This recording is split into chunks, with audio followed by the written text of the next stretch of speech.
என்னடா இன்ஸ்டாக்குள்ள நுழைஞ்சாலே ஆனா ஏதோ ஃப்ரீ ஃபயர்னு தனியாக 3000 டைமண்ட் கொடுக்குறாங்க, அதுவும் ஒரு ஆப்பில் கொடுக்குறாங்க, அதுவும் ஃப்ரீயாக கொடுக்குறாங்க ஏலம் விட்றாங்களேன்ட்டு நானும் கடுப்பாயிட்டேன். சரிங்களா, இதுக்கு முன்னாடி நம்ம பார்க்காத ஒரு விஷயமா இருக்கு. சரி என்னதான் இருக்குங்கிறதுக்காக பார்த்தீங்கன்னா அவங்க சொன்ன மாதிரி நான் ஆல்ரெடி வச்சிருந்த வின்சாப்பை பார்த்தீங்கன்னா அப்டேட் பண்ணிட்டு அப்டேட்டட் வின்சாப்புக்கு தான் கொடுக்குறாங்களாம்.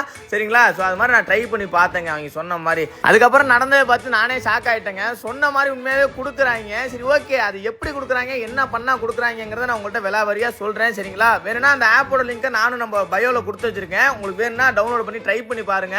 இதே மாதிரியே நான் சொல்ற மாதிரியே பண்ணுங்க. சரிங்களா, அது ஒன்றும் இல்லைங்க, நான் சொன்ன மாதிரி பயோல இருக்க லிங்கை கிளிக் பண்ணி இன்ஸ்டால் பண்ணிங்க. ஆப் உள்ள போனோன்னே பார்த்தீங்கன்னா உங்களோட மொபைல் நம்பர் கேட்கும். அது போட்டதுக்கு அப்புறம் பார்த்தீங்கன்னா உங்களுக்கு ஒரு ஓடிபி வரும். அதை போட்டு ஆப் உள்ள போயிருங்க. இந்த மாதிரி உங்களுக்கு தெரிஞ்ச கேம் சப்வே சப்போ ஏதோ ஒரு கேம் விளாண்டுங்க. ஒரே ஒரு கேம் விளாண்டா போதும். அதுக்கப்புறம் பார்த்தீங்கன்னா வெளில வந்துருங்க. முடிச்சதுக்கு அப்புறம் பார்த்தீங்கன்னா ரைட் சைடு செட்டிங்ஸ் இருக்கும். அது தொட்டிங்க அப்படின்னா கீழே அப்படியே ஸ்க்ரோல் பண்ணிட்டு வந்தீங்க பார்த்தீங்கன்னா ஒரு 3 டாட் இருக்குங்க. அதை கிளிக் பண்ணீங்க அப்படின்னா மை மிஷின்னு சொல்லிட்டு ஒரு ஆப்ஷன் இருக்கும். அதை தொட்டிங்க அப்படின்னா ரைட் சைடு மேலே பார்த்தீங்கன்னா ஒரு 3000 டைமண்ட் கிளைம்னு சொல்லி காட்டும். ஓகேங்களா, அந்த கிளைம் பட்டனை அழுத்துனீங்க அப்படின்னா உங்க யூஐடி கேட்கும், கேமோட யூஐடி கேட்கும். உங்களோட கேமோட யூஐடி போட்டுங்க. அதுக்கப்புறம் கன்ஃபார்ம் கொடுத்தீங்கன்னா ஆட்டோமேட்டிக்காக பார்த்தீங்கன்னா உங்களோட ஃப்ரீ ஃபயர் அக்கௌண்ட்டுக்கு டேரெக்டாகவே பார்த்தீங்கன்னா வந்து டைமண்ட் வந்துருங்க. சரிங்களா, அவ்வளோதான் விஷயம். இதான் மேட்ரு. யூஸ் பண்ணிங்க. போயிட்டு வர மக்களே. Bye guys.